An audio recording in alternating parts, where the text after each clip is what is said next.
All right, so in the last lesson, we took a look at variables, and we just created a very simple variable that stores an integer of 100, and it prints it to the screen. Let's take a look at how we can create functions. So I'm going to delete this process since we don't use it, and I'm just going to create another function. Now, what a function is a reusable block of code that can be called from somewhere else over and over again. So this will make better sense in a second once we get into creating it. So the first thing you do is you start off by creating the keyword function, and then you give it a name. So for this one, it's just going to be function hello world.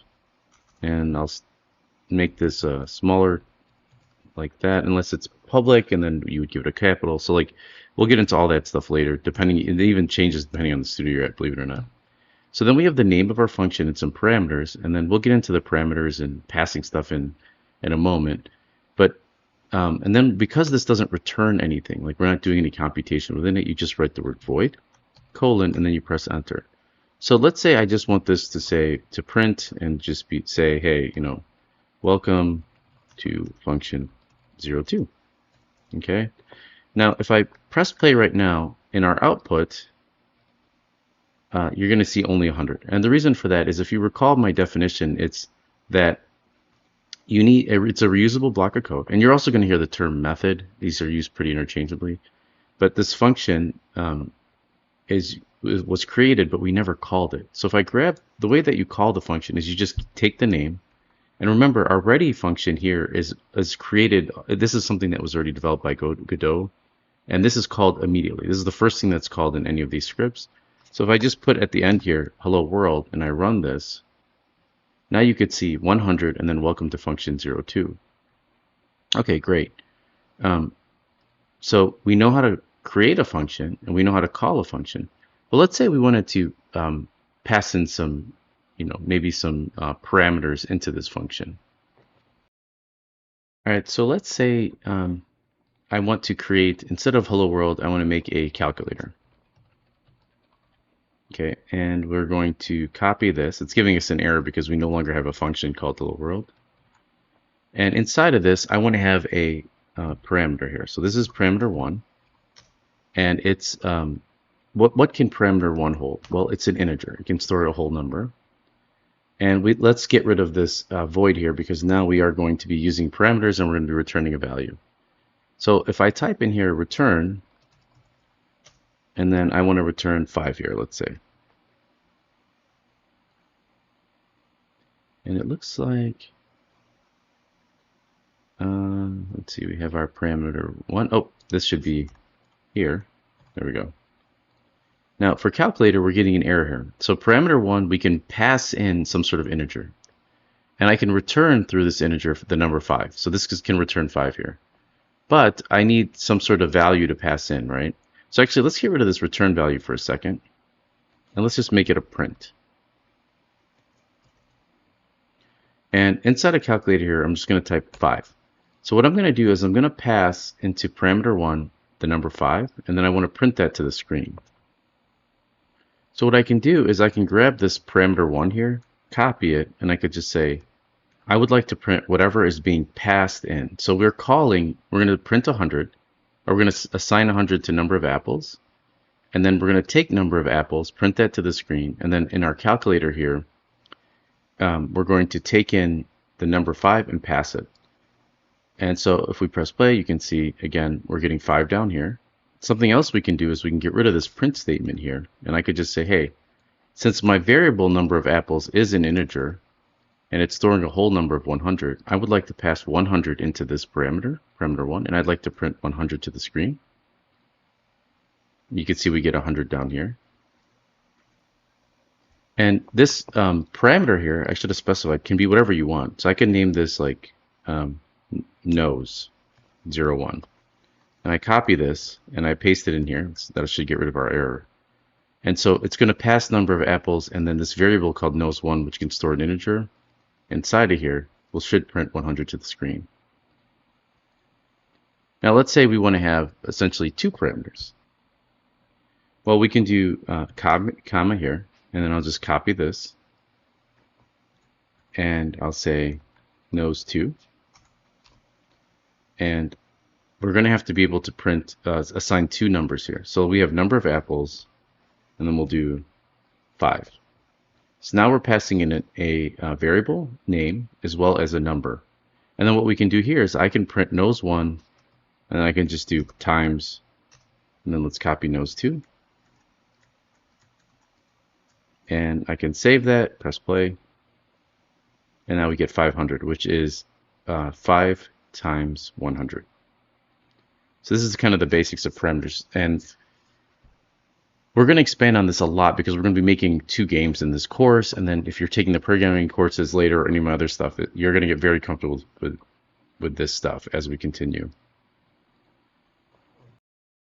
All right, so let's do some programming that is going to move our burglars, our enemies, in random directions. Okay, so let's go inside of here, and I'm going to close out my output, and we're only going to use our ready function for now. We won't use this process.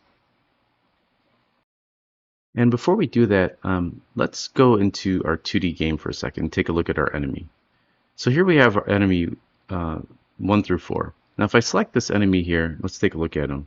And I look at his transform. There, you'll see there's 2 values here for the position. There's an X, so if I left click here, you can see as I move my mouse to the left here, my number decreases, so that's negative. If I move it to the right, it becomes positive. Now that's left and right is on the x-axis, and the y-axis is up and down. So if you remember your coordinate graphing math in middle school, it's essentially the same thing. There's a big coordinate graph here, and you're running on the y and the x-axis. So what we can do is, because this is a physics object, right? It has a rigid body in there.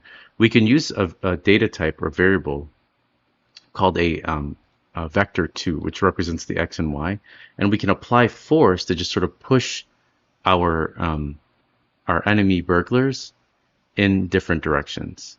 So let's say that we have our ready function here, right? And let's go ahead and just kind of give ourselves a little bit of space here. And inside of here, what I can do is I can create a variable that represents the x-axis. So I'm going to say variable x-axis, and then this will be maybe force, and then I will make that equal to sort of a random float. And what this random float, we can do random float underscore in range. And within this, we can apply 2 values, right? And we can keep it within a certain thing. So let's say we want this random thing to be between -20, which, remember, if you go to the left, that's negative x is, you're going to the left, you're going minus or smaller, and then to the right, you're going positive, and I can make this a positive 20. So this is just a variable, and if you're not sure what this does, if I hold Control and I left click on this, you can see it opens up the documentation. And it says returns a random floating point value between from and to, right? So you can see here's x, y, and z if we're doing a 3D, or x and y, and then I'm sure there's one for the x, y, and z. So this is the from, so from -20, that's our range, to 20, it's going to give us a value. So it could be, 0, it could be 1, it could be, it's this random number. And so that's going to give us a nice number to plug into our x. And then we could do the same thing for our y. So let's go back into our enemy script here, and let's see if I can just duplicate it. Can I? I'm still kind of learning if there's a hotkey for duplicating. I'm sure there is, but I'll look it up and we can. And then let's just do this as y-axis force so that we don't get an error. And so now we have a random range on the y-axis, which is up and down, and x-axis. Now what I can do is I can just apply it within here by creating a variable, and we'll call this enemy vector, and we can essentially make this this variable here, so enemy vector, and we're going to make this essentially equal to a vector2, and the range that I want is the essentially this x-axis random force here. I'm going to copy that, and I want that for my x-axis, and then I want the y-force for my y-axis here. Let's save that. And actually what we want to do is you need a colon here to essentially represent when you're assigning these vector2s.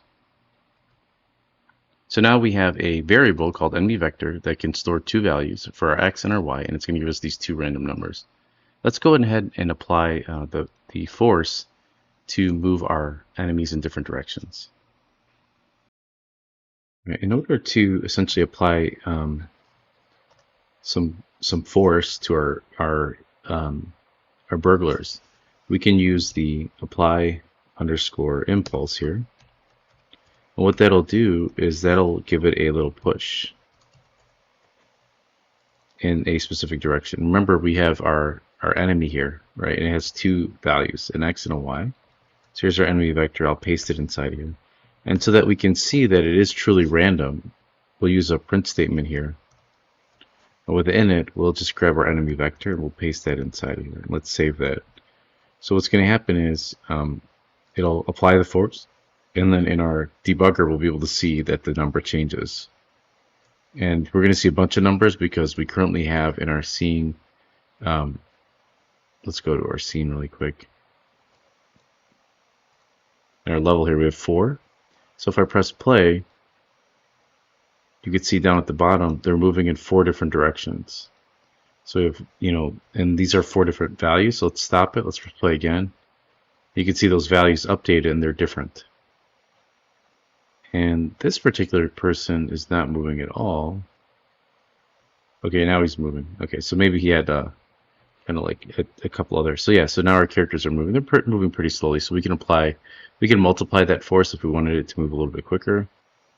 But so for example, like if we go back to our script here, we can say apply enemy force, enemy vector, and then let's see if we can just multiply this value by 2. Save that.